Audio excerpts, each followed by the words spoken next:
এই ব্রাইডকে full complete করে দেন বেরিয়ে পড়ি সেকেন্ড ক্লায়েন্টকে রেডি করার জন্য। Second client is very special person.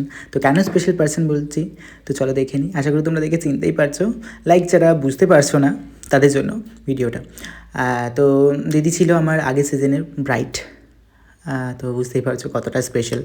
তো দিদির সমস্ত অল ওভার মেকওভার আমি করেছি, আইব্রোভার থেকে শুরু করে বিয়ে পর্যন্ত সমস্ত কটা লুকস আমি ক্রিয়েট করি, যেটা খুবই ভাইরাল যায়। দিদির খুবই পছন্দ হয়েছিল।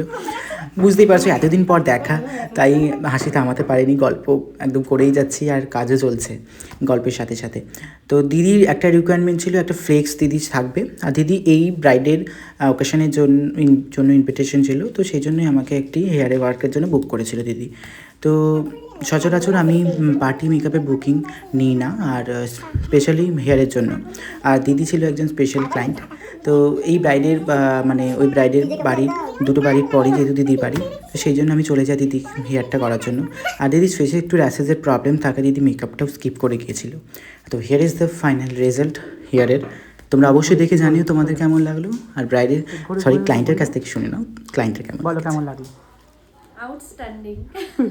তো রিয়াদির তো সমস্ত লোকগুলোই খুবই ভালো লেগেছে, আজকেরটাও খুবই ভালো লেগেছে। তোমরাও জানাতে ভুলো না তোমাদের কেমন লাগলো। চলো আজকে দুজনকে কেমন লাগছে জানাতে ভুলো না। আমরা এইভাবে বাড়ি ফিরে যাচ্ছি এরপর। তো এখানে ভেন্যু ডেকোরেশন